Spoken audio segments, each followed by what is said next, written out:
आज हम लोग स्टार्ट करेंगे वेवी कर्व मेथड। ठीक है, देखते हैं वेवी कर्व मेथड क्या होता है और क्यों यूज़ होता है। ठीक है, wavy curve method is use to solve inequalities involving linear factors. मतलब वेवी कर्व मेथड को हम यूज़ क्यों करते हैं, जब भी इनइक्वालिटीज़ में लीनियर फैक्टर्स होते हैं तब हम वेवी कर्व मेथड का यूज़ करते हैं।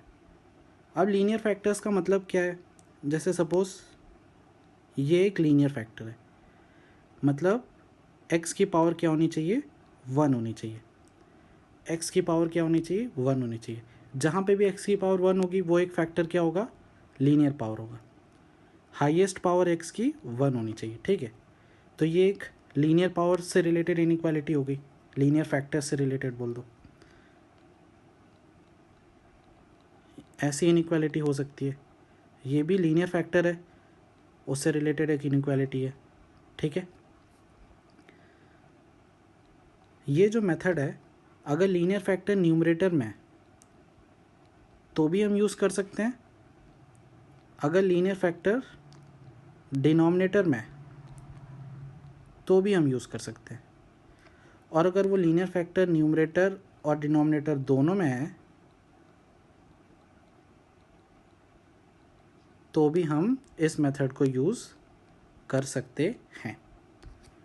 कब कब यूज़ कर सकते हैं मेथड, अगर लीनियर फैक्टर न्यूमरेटर में है तो भी कर सकते हैं, अगर लीनियर फैक्टर डिनोमिनेटर में है तो भी कर सकते हैं, अगर न्यूमरेटर और डिनोमिनेटर में है दोनों में तो भी कर सकते हैं।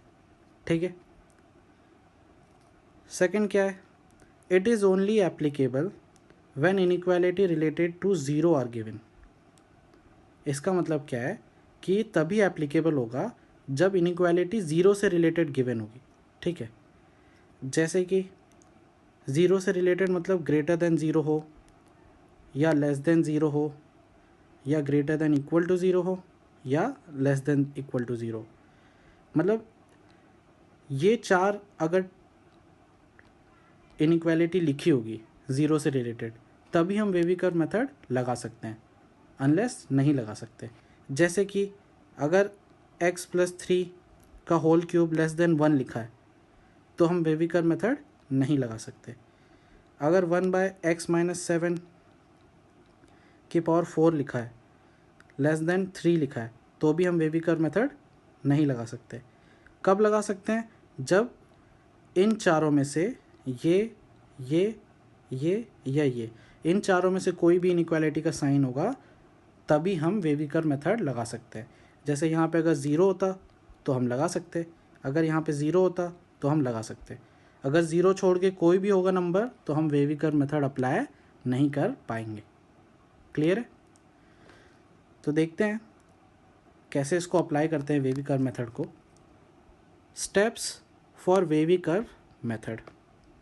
ठीक है, वेवी कर्व अप्लाई करने के लिए क्या क्या स्टेप्स होंगी वो मैं बताऊंगा।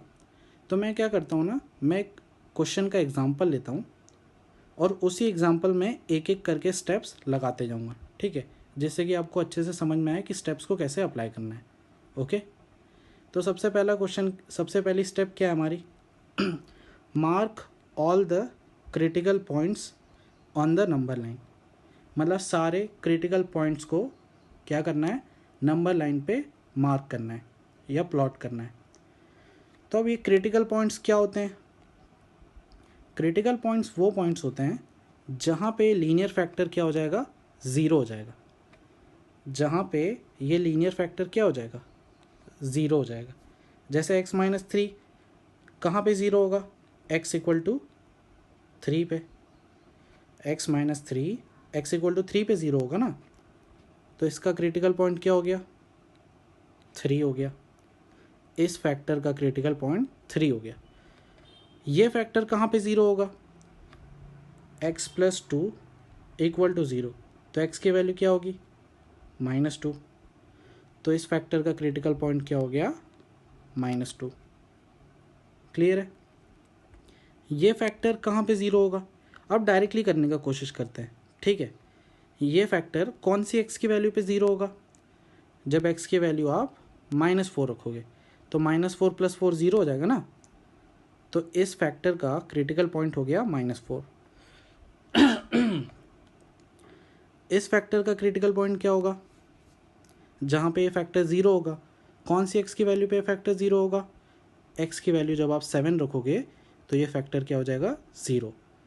तो इसका क्रिटिकल पॉइंट हो गया 7। ठीक है, चारों फैक्टर के क्रिटिकल पॉइंट आ गए। इसका है 3, इसका है -2, इसका है 4 और इसका है 7। क्लियर है? अब हम क्या करेंगे, इन सबको नंबर लाइन पे प्लॉट करेंगे। ठीक है, तो नंबर लाइन में सबसे लेफ्ट साइड में सबसे छोटा नंबर होगा। सबसे छोटा कौन सा है? -4। फिर उससे बड़ा कौन सा है? -2। फिर उससे बड़ा कौन सा है? 3। फिर उससे बड़ा कौन सा है? 7। नंबर लाइन पे आप प्लॉट करोगे तो ऐसे ही प्लॉट होगा ना।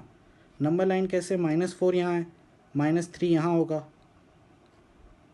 -1 यहाँ होगा, 0 यहाँ होगा, 1 यहाँ होगा, 2 यहाँ होगा, फिर 4, 5, 6 इस टाइप से होंगे।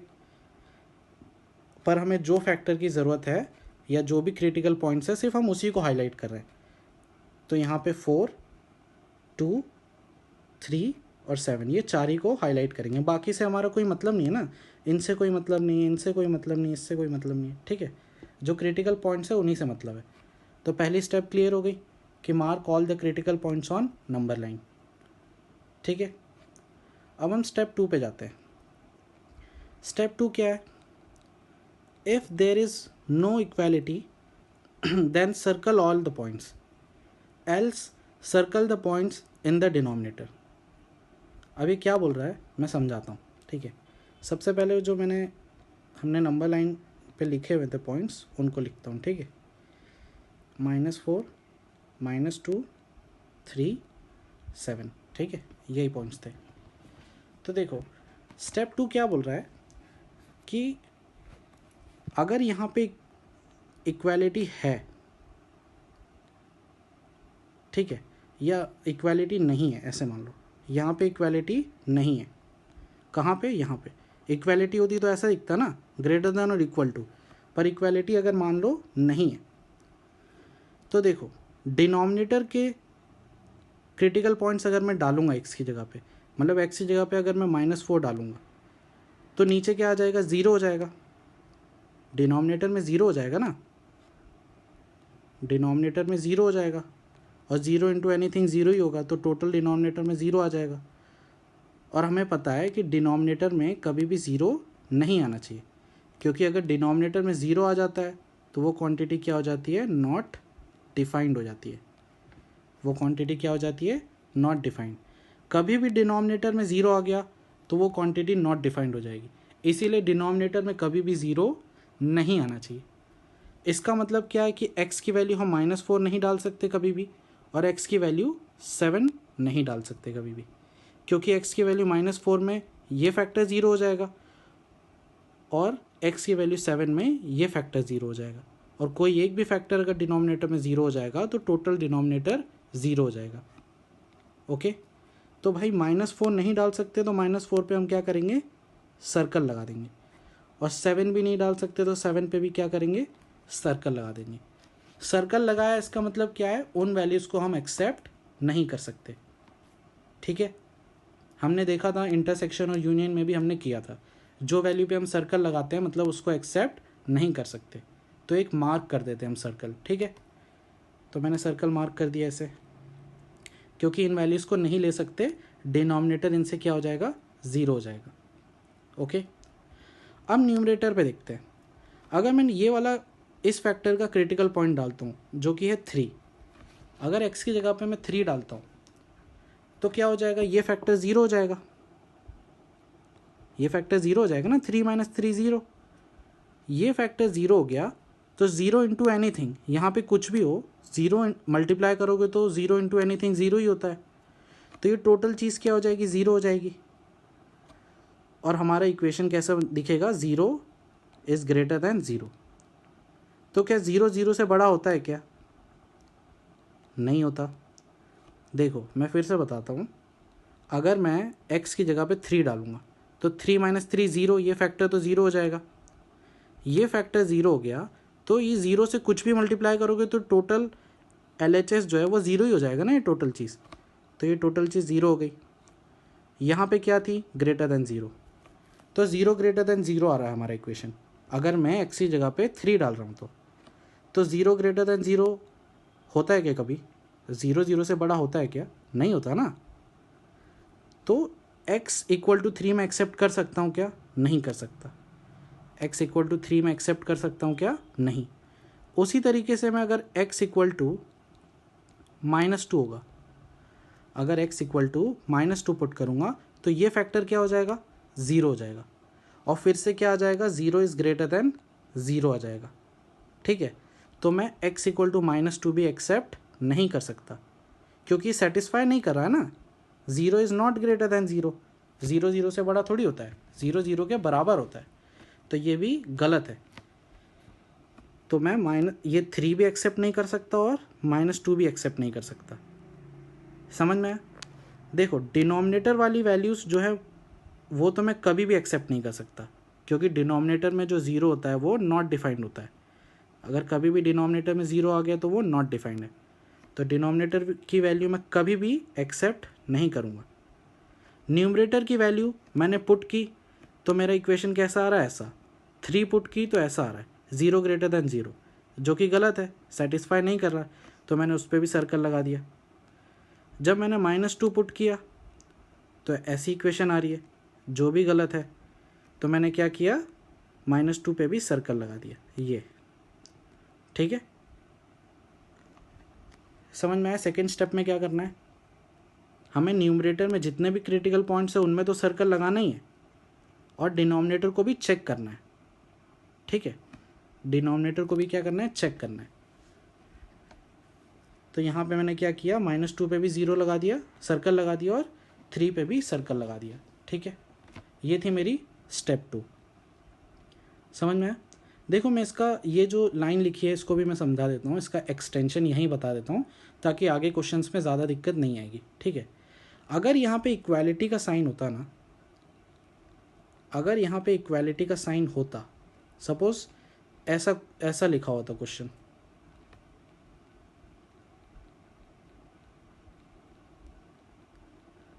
ठीक है, यहाँ पे इक्वालिटी का साइन होता, देखो यहाँ पे इक्वालिटी का साइन है, यहाँ पे ऊपर क्वेश्चन में नहीं था। अगर इक्वालिटी का साइन होता तो डिनोमिनेटर की वैल्यूज़ तो हम अभी भी नहीं ले सकते क्योंकि डिनोमिनेटर नॉट डिफाइंड हो जाएगा, तो उस पर सर्कल लगा दिया। लेकिन अगर मैं x इक्वल टू 3 रखता ना आप, तो ये चीज़ क्या हो जाती, ज़ीरो। ये फाइनल एक्सप्रेशन ज़ीरो हो जाता है LHS में, क्योंकि ज़ीरो इंटू एनीथिंग ज़ीरो। तो मेरा आंसर आता है zero should be greater than और इक्वल टू ज़ीरो, जो कि क्या हो जाता, करेक्ट हो जाता, जो कि क्या हो जाता, करेक्ट हो जाता है ना। उसी तरीके से अगर मैं -2 भी रखता ना तो मेरा यही एक्सप्रेशन आता जो कि करेक्ट हो जाता। तो आप ऐसे भी याद कर सकते हो कि अगर इक्वालिटी होती है तो हम न्यूमरेटर के जितने क्रिटिकल पॉइंट्स हैं उनको एक्सेप्ट कर सकते हैं। अगर इक्वालिटी होती है तो न्यूमरेटर के पॉइंट्स को एक्सेप्ट कर सकते हैं। और अगर इक्वालिटी नहीं होती, अगर इक्वालिटी नहीं होती है, जैसे कि ये क्वेश्चन में था, यहाँ पे इक्वालिटी नहीं थी ना, तो हम न्यूमरेटर के जितने भी क्रिटिकल पॉइंट्स हैं उनको एक्सेप्ट नहीं कर सकते। एक्चुअली में ये स्टेप 2 में यही लिखा हुआ है, आप एक बार पढ़ोगे तो आपको समझ में आ जाएगा। ठीक है, मैंने क्या लिखा है। ठीक है, तो ये स्टेप 2 तो हमारी हो गई। अब स्टेप 3 देखते हैं। स्टेप 2 का जो हमारा आंसर आया था, कहाँ तक हम पहुँचे थे वो मैं लिख देता हूँ। ठीक है, -4 पे भी सर्कल था, -2 पे भी, 3 पे भी, 7 पे भी। ओके, अब देखो स्टेप 3 क्या है, start with positive on the right most part and proceed towards left. अब वो क्या बोल रहा है ना, देखो जो नंबर लाइन है वो कितने रीजन में डिवाइड हुई है। एक रीजन तो है 7 से इन्फिनिटी तक का, एक रीजन तो है 3 से 7 के बीच का, एक रीजन तो है 2 से 3 के बीच का, एक है -4 से 2 के बीच का, और एक है -इन्फिनिटी से -4 के बीच का। मतलब 1 2 3 4 और 5, ठीक है। ये 5 रीजन में नंबर लाइन डिवाइड हुई है। तो जो सबसे राइट मोस्ट पार्ट है ना, सबसे राइट मोस्ट पार्ट कौन सा हुआ? 5th नंबर वाला। राइट में सबसे राइट में जो पार्ट है वही हुआ ना राइट मोस्ट पार्ट। तो वहाँ पे हम क्या पुट करेंगे? पॉजिटिव साइन लगाएंगे। वहाँ पे क्या करेंगे? पॉजिटिव साइन लगाएंगे और राइट से लेफ़्ट की तरफ हम प्रोसीड करेंगे, ठीक है। मतलब सबसे जो राइट में पार्ट है उसमें हम पॉजिटिव लगा देंगे और लेफ़्ट की तरफ क्या करेंगे? प्रोसीड करेंगे, ठीक है। तो ये थी हमारी स्टेप 3। स्टेप 3 में उसने बोला यहाँ पे राइट में क्या करो? पॉजिटिव साइन लगा दो। ये साइन लगाने बोला था, देखो पॉजिटिव, तो मैंने लगा दी। तो ये मेरी स्टेप 3 कंप्लीट हो गई। अब देखो स्टेप 4 क्या है। स्टेप 3 का जो आंसर था मैं लिख देता हूँ, जहाँ तक हम पहुँचे थे,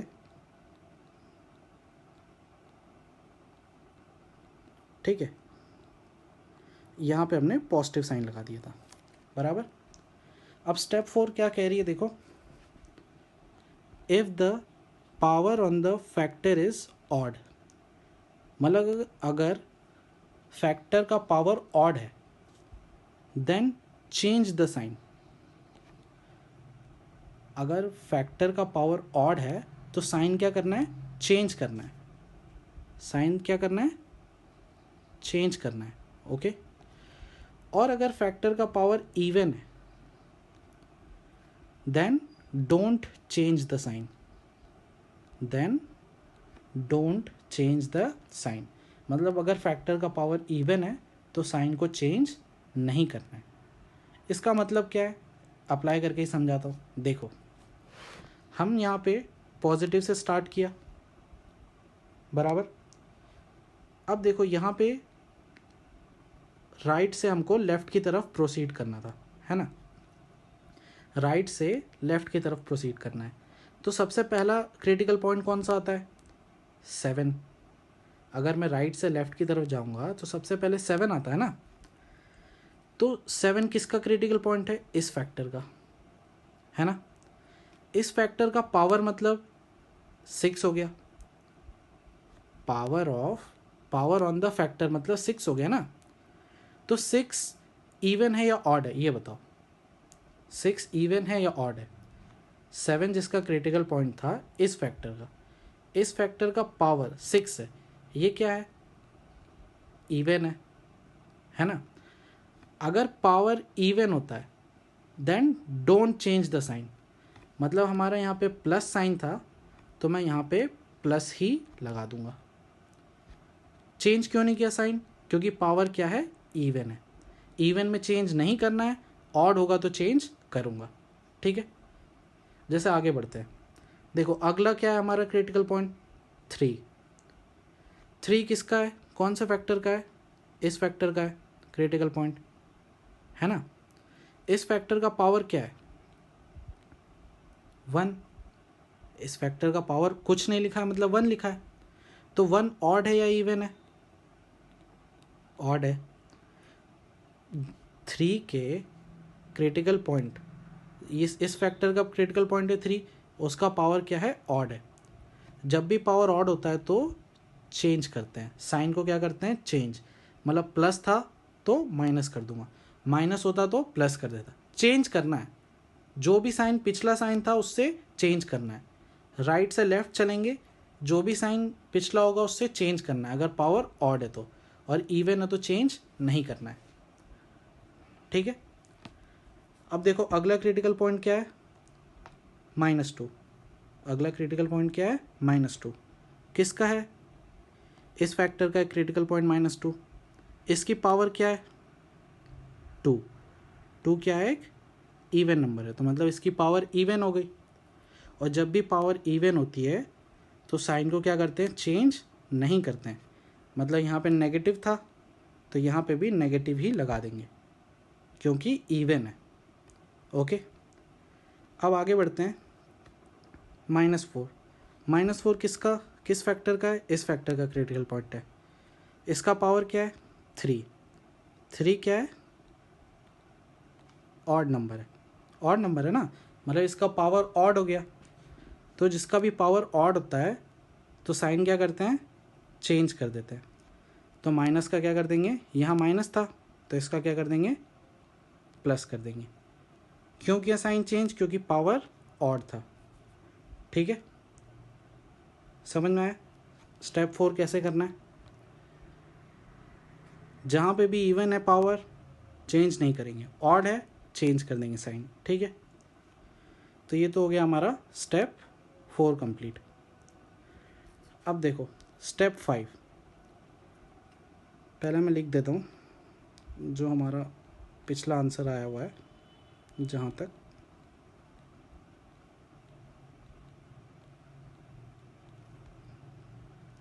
plus minus minus plus, plus minus minus plus. ठीक है, अब देखो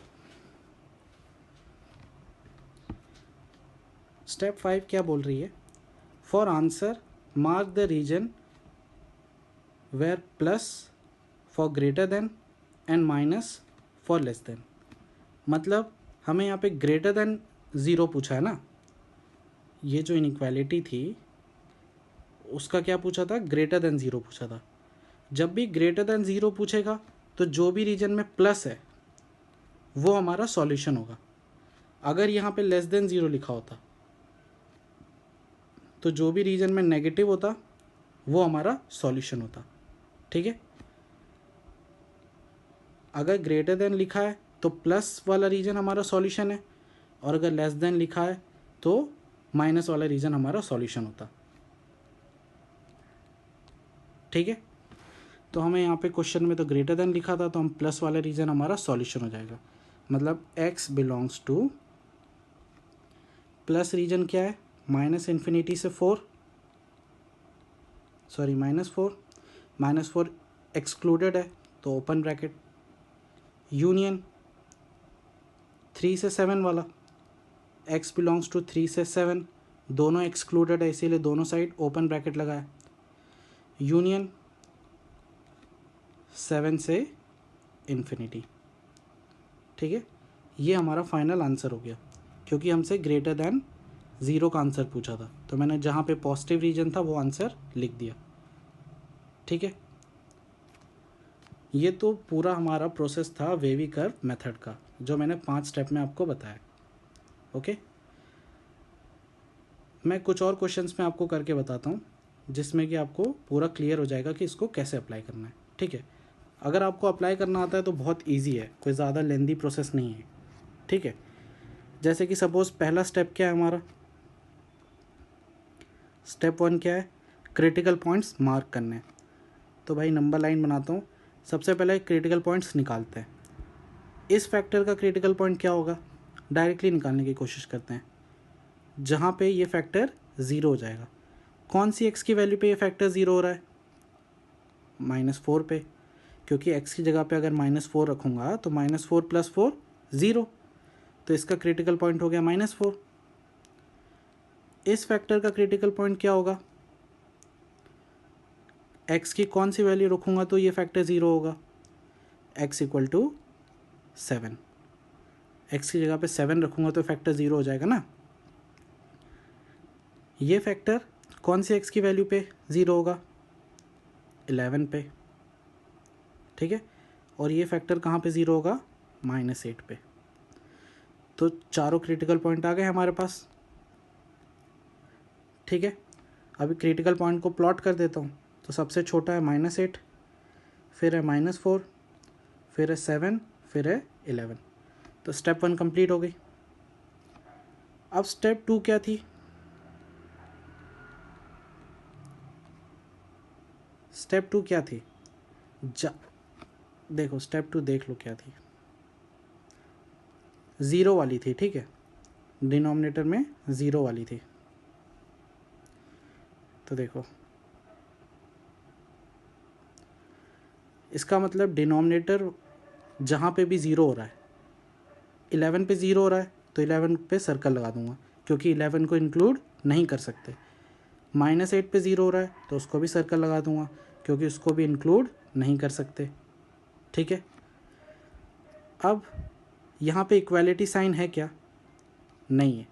इक्वालिटी साइन नहीं होती है तो न्यूमरेटर वालों को भी इंक्लूड नहीं कर सकते, क्योंकि अगर x इक्वल टू आप -4 रखोगे, आप ऐसे भी चेक कर लो, x की जगह पे अगर आप -4 रखोगे तो ये चीज़ ज़ीरो हो जाएगी, ये फैक्टर, और ज़ीरो इंटू एनीथिंग, ये टोटल चीज़ क्या हो जाएगी? ज़ीरो हो जाएगी।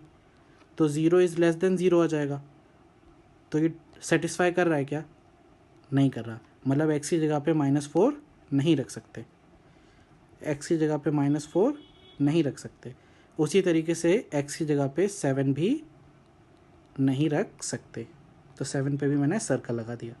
ठीक है, इक्वालिटी साइन नहीं थी तो न्यूमरेटर वालों पे भी मैंने सर्कल लगा दिया। अगर इक्वालिटी होती तो न्यूमरेटर वालों पे सर्कल नहीं लगाता। ठीक है,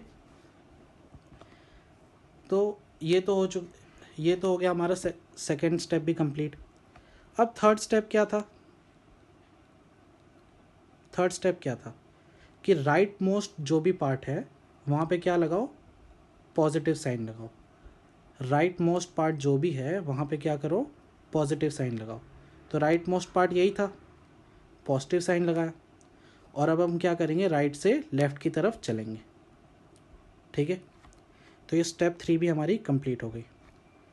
स्टेप 4 क्या थी? अगर पावर ऑड होगा तो हम चेंज करेंगे साइन को, अगर पावर इवन होगा तो हम चेंज नहीं करेंगे। बराबर, यही थी हमारी स्टेप 4। तो देखो, सबसे पहले राइट से लेफ़्ट की तरफ चलते हैं, तो 11 आता है। ठीक है, तो 11 किसका क्रिटिकल पॉइंट है? इसका। इसकी पावर क्या है? 7, जो कि है ऑड। तो साइन को क्या कर देंगे? प्लस थी तो माइनस कर देंगे, चेंज करेंगे ना, ऑड पे चेंज करना है। अब देखो, अगला है 7। 7 इसका क्रिटिकल पॉइंट है। साइन क्या है? इवन है। साइन क्या है? इवन है। इवन जब भी साइन होती है तो क्या करते हैं? No change. इवन जब भी साइन होती है तो क्या करते हैं? No change. तो माइनस था तो माइनस ही रहेगा, कोई चेंज नहीं होगा। अब अगला -4। -4 इसका क्रिटिकल पॉइंट है। उसकी पावर क्या है? इवन है। उसकी पावर क्या है? इवन है। जब भी पावर इवन होती है तो चेंज नहीं करते, तो माइनस का माइनस ही कर दिया, कोई चेंज नहीं किया। अगला है -8। -8 ये है, इसका फैक्टर क्या है? इसका पावर क्या है? ऑड है। ऑड में क्या करते हैं? चेंज करते हैं। तो माइनस का क्या हो जाएगा? प्लस हो जाएगा। ठीक है, माइनस का क्या हो जाएगा? प्लस हो जाएगा। अब हमारा क्वेश्चन क्या था? जो हमारी लास्ट स्टेप है, लास्ट स्टेप क्या होगी हमारी? अगर लेस देन 0 है तो नेगेटिव वाला हमारा रीजन हो जाएगा। स्टेप फिफ्थ क्या है हमारी? अगर लेस देन 0 है तो नेगेटिव वाला रीजन, मतलब माइनस वाला रीजन, और अगर ग्रेटर देन 0 है तो प्लस वाला रीजन। तो क्वेश्चन में हमें क्या दिया हुआ है? लेस देन 0 दिया हुआ है, मतलब नेगेटिव वाला रीजन लेंगे, वो हमारा सॉल्यूशन होगा। तो नेगेटिव वाला ये 3 रीजन है। कहाँ से कहाँ तक है नेगेटिव? x बिलोंग्स टू -8 से -4 यूनियन ये वाला -4 से 7 यूनियन 7 से 11। ठीक है, ये हमारा सॉल्यूशन हो गया। तो स्टेप 5 भी हमारी कंप्लीट हो गई। तो फाइनल सॉल्यूशन हमारा ये आ गया। ठीक है, आपने देखा कि अगर एक्चुअली में ज़्यादा लेंदी नहीं है, बस आपको प्रोसीजर याद रखना है कि हमको क्या क्या कैसे कैसे अप्लाई करना है। ठीक है, समझ में आया? मैं एक और क्वेश्चन करके बताता हूँ। जैसे कि सपोज़ ये क्वेश्चन है। ठीक है, स्टेप 1, क्रिटिकल पॉइंट्स को क्या करना है? प्लॉट करना है। इसका क्रिटिकल पॉइंट क्या है? 4 है। अब आप डायरेक्टली निकाल सकते हो। इसका क्रिटिकल पॉइंट क्या है? 10 है। इसका क्रिटिकल पॉइंट क्या है? जहाँ पे ये 0 हो रहा है। अगर ऐसे दिक्कत हो रही है आपको तो 4x - 7 = 0। कहाँ पे ज़ीरो हो रहा है, एक्स इक्वल टू 7/4 पे। तो इसका क्रिटिकल पॉइंट क्या हो गया, 7/4 हो गया। ठीक है,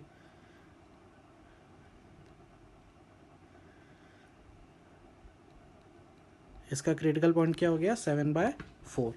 ठीक है, और इसका क्रिटिकल पॉइंट उसी तरीके से हो जाएगा एक्स इक्वल टू -3/2। ओके, अब हम प्लॉट करेंगे इसको नंबर लाइन पे। तो -3/2, 7/4, 4, 10। तो स्टेप 1 हमारी कंप्लीट हो गई। स्टेप 2 क्या है मेरी, देखो डिनोमिनेटर में जो भी क्रिटिकल पॉइंट्स है, ये वाले और ये वाले, उस पर तो मैं सर्कल लगा दूंगा। ठीक है, क्योंकि डिनोमिनेटर तो कभी भी ज़ीरो नहीं हो सकता। अब देखो यहाँ पे इक्वालिटी है, तो न्यूमरेटर के जो क्रिटिकल पॉइंट्स हैं उनको एक्सेप्ट कर सकते हैं, तो उन पे सर्कल नहीं लगाऊंगा। क्योंकि जैसे एक्स इक्वल टू अगर आप 4 रखोगे तो ये चीज़ ज़ीरो हो जाएगी, तो ये ज़ीरो इंटू टोटल चीज़ ज़ीरो, तो आपकी इक्वेशन आ जाएगी 0 is greater than equal to 0, जो कि क्या है, ट्रू है। इसका मतलब एक्स इक्वल टू 4 सेटिस्फाई कर रहा है, तो उसको एक्सेप्ट कर लेंगे। उसी तरीके से एक्स इक्वल टू -3/2 को भी एक्सेप्ट कर लेंगे। ठीक है, समझ में आया। तो यहाँ पे भी सर्कल नहीं लगाएंगे, यहाँ पे भी सर्कल नहीं लगाएंगे। तो स्टेप 2 भी हमारी कंप्लीट हो गई, क्योंकि इक्वालिटी था यहाँ पे। ठीक है, अब स्टेप 3 क्या है, राइट मोस्ट पार्ट जो है ना, राइट मोस्ट पार्ट कौन सा है, ये वाला, वहाँ पे प्लस लगाएंगे और राइट से लेफ्ट प्रोसीड करेंगे। ठीक है, ये था हमारा स्टेप 4, सॉरी स्टेप 3। स्टेप 4 है हमारा, फिर वही जहाँ पे ऑड पावर है वहाँ पे चेंज करेंगे साइन को, और जहाँ पे इवन पावर है वहाँ पे चेंज नहीं करेंगे। ठीक है, तो देखो 10 है मेरा। ठीक है, 10 इस फैक्टर का पावर क्या है, 2, मतलब इवन। 10 जिसका क्रिटिकल पॉइंट है इसका, उसका पावर क्या है, इवन। और अगर पावर इवन होता है तो हम चेंज नहीं करते साइन, मतलब प्लस था तो प्लस ही रहने दिया। ओके, अब अगला है 4। तो 4 इसका क्रिटिकल पॉइंट है, 4 वाले का पावर क्या है, कुछ नहीं है, मतलब 1 होगा। कुछ पावर नहीं लिखा है मतलब 1 होगा ना, और 1 क्या होता है, एक ऑड नंबर होता है। 1 क्या होता है, ऑड नंबर होता है। तो पावर क्या करेंगे, चेंज कर देंगे, मतलब प्लस से क्या कर देंगे, माइनस कर देंगे। ठीक है, अब 7/4 है। 7/4 इस फैक्टर का एक क्रिटिकल पॉइंट, इसका पावर क्या है, ऑड है, और ऑड नंबर पे क्या करते हैं, चेंज कर देते हैं। तो माइनस से फिर से क्या कर दूंगा, प्लस। देखो चेंज करना है, यहाँ पे प्लस था तो मैंने माइनस कर दिया, यहाँ पे माइनस था तो मैंने प्लस कर दिया। ठीक है, जो भी साइन होगा उसको चेंज कर देना है। ठीक है, अब -3/2 इसका क्रिटिकल पॉइंट है, और इसका पावर क्या है, ऑड है। इसका पावर क्या है, ऑड है। ठीक है, तो इसमें भी क्या करेंगे, चेंज कर देंगे। क्लियर है, तो देखो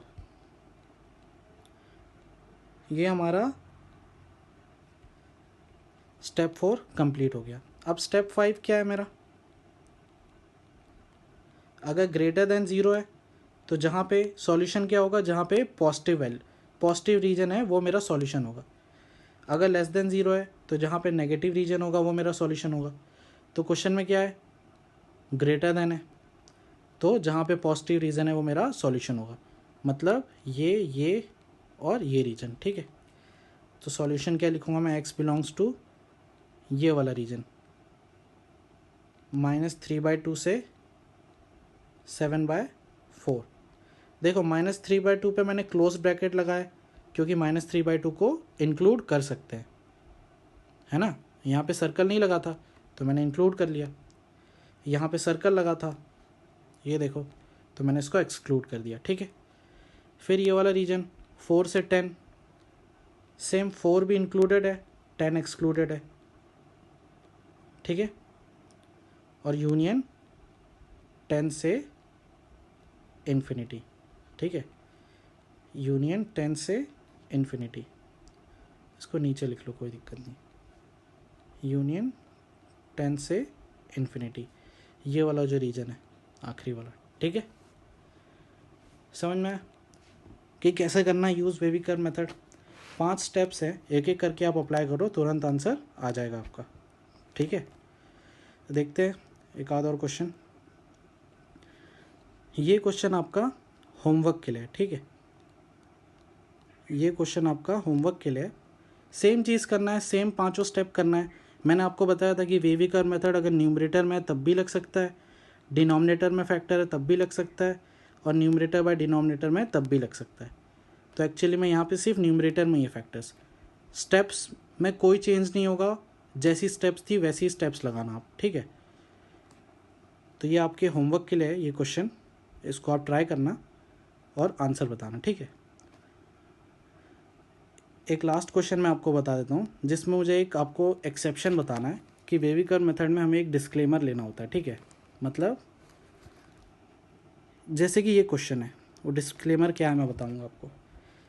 ये मेरा क्वेश्चन है, ये क्वेश्चन बाकी क्वेश्चनों से थोड़ा सा अलग है, ठीक है। बाकी जो मैंने ऊपर आपको 4 क्वेश्चन बताया ना, उससे ये क्वेश्चन थोड़ा सा क्या है, अलग है। वो थोड़ा सा अलग इस जगह पे है, इस फैक्टर में अलग है, ठीक है। क्योंकि आप बाकी जितने भी पहले 4 क्वेश्चन देखोगे ना, तो जो फैक्टर है उसमें x का जो कोएफिशिएंट है, x का जो कोएफिशिएंट है वो सब में क्या है, पॉजिटिव है।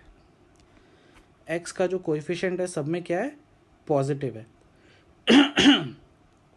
और जो मैंने आपको वेवी कर्व मेथड बताया ना, वो एप्लीकेबल तभी होगा जब x का कोएफिशिएंट क्या होगा, पॉजिटिव होगा। समझ में आ रहा है। जैसे कि आप देख सकते हो यहाँ पे x का कोएफिशिएंट 1 है, +1 है, पॉजिटिव है। ये वाले x का, ये वाले x का भी कोएफिशिएंट +1 है, पॉजिटिव है। ये वाले भी x का +1 है, कोएफिशिएंट पॉजिटिव है। लेकिन ये वाले x का कोएफिशिएंट क्या है, -1 है। कोएफिशिएंट आप जानते हो ना, x का कोएफिशिएंट इसमें क्या है, -1 है, जो कि नेगेटिव है। तो मैंने जो आपको वेवी कर्व मेथड बताया ना, उसको अप्लाई करने के लिए सारे x का कोएफिशिएंट क्या होना चाहिए, पॉजिटिव होना चाहिए। ये डिस्क्लेमर है, ठीक है, इसका आप ध्यान रखना, ठीक है। अगर पॉजिटिव नहीं है तो आप वेवी कर्व मेथड अप्लाई नहीं कर सकते, ठीक है। अगर पॉजिटिव नहीं है, जैसे कि यहाँ पे पॉजिटिव नहीं है ना, तो वेवी कर्व मेथड अप्लाई नहीं कर सकते। अगर आपको वेवी कर्व मेथड अप्लाई करना है तो आपको उसको पॉजिटिव बनाना पड़ेगा, उस फैक्टर को। अब वो पॉजिटिव हम कैसे बनाएंगे, देखो। सपोज हमें एक क्वेश्चन दिया हुआ है, ठीक है, ठीक है। हमें इस फैक्टर को, ये जो फैक्टर है मेरा, इसको पॉजिटिव बनाना है। तो इसको पॉजिटिव बनाने के लिए मैं क्या करूँगा, -1 से मल्टीप्लाई कर देता हूँ, तो ये चीज़ पॉजिटिव हो जाएगी ना। देखो, अगर 5 - x को -1 से मल्टीप्लाई कर दिया तो क्या हो जाएगा, x - 5 बन जाएगा।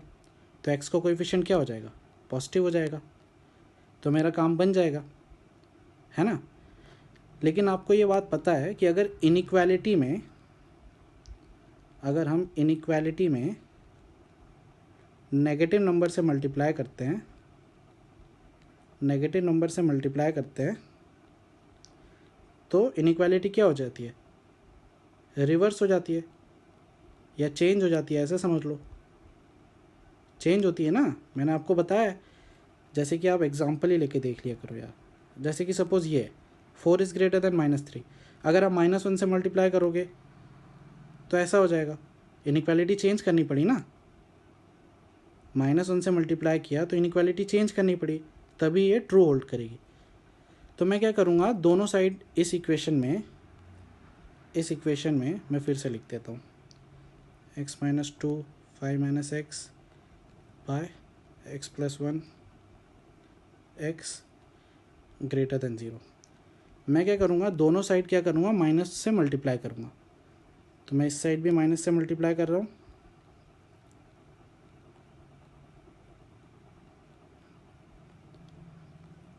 और इस साइड भी माइनस से मल्टीप्लाई कर रहा हूँ, ठीक है। माइनस से मल्टीप्लाई किया है, इसीलिए मैं इनइक्वालिटी को क्या करूँगा, चेंज कर दूँगा। ग्रेटर देन थी तो अब क्या हो गई, लेस देन, ठीक है।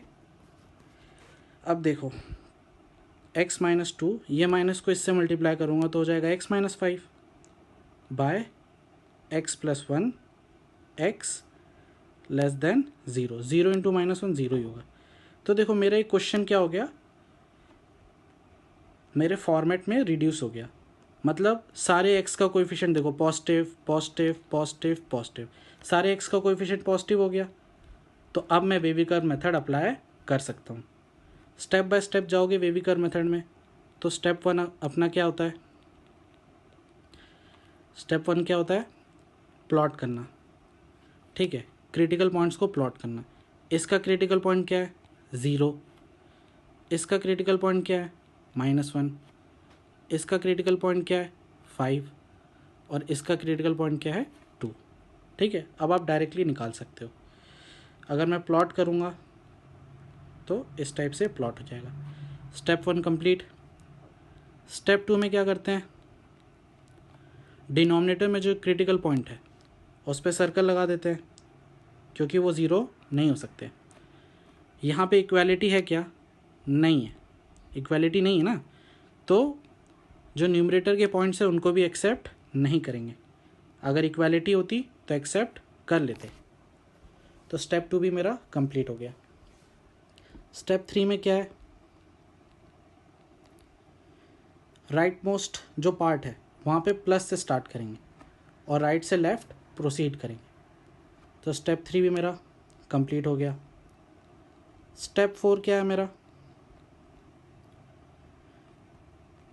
अगर ऑड पावर होगा तो साइन को चेंज करेंगे, और अगर इवन पावर होगा तो साइन को चेंज नहीं करेंगे, ठीक है। यही है ना स्टेप 4।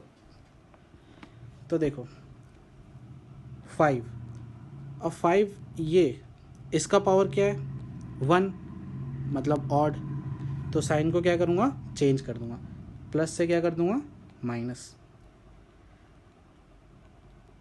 2 पे पावर क्या है, 1, मतलब ऑड, तो साइन को क्या कर दूँगा, चेंज कर दूँगा। 0 पे भी पावर क्या है, 1, मतलब ऑड, तो साइन को क्या करूँगा, चेंज कर दूँगा। और -1 पे भी पावर क्या है, 1, अरे सभी पे पावर 1 था ना, पावर सभी पे 1 था, तो इसको भी चेंज कर दूँगा, ठीक है। तो स्टेप 4 भी मेरा कंप्लीट हो गया। अब स्टेप 5 क्या होता है, अगर ग्रेटर देन 0 होगा तो जहाँ पे प्लस होगा वो मेरा सॉल्यूशन होगा, और लेस देन 0 होगा तो जहाँ पे नेगेटिव रीजन होगा वो मेरा सॉल्यूशन होगा। तो क्या है क्वेश्चन में, क्या है, लेस देन 0 है ना, क्वेश्चन में लेस देन 0 है।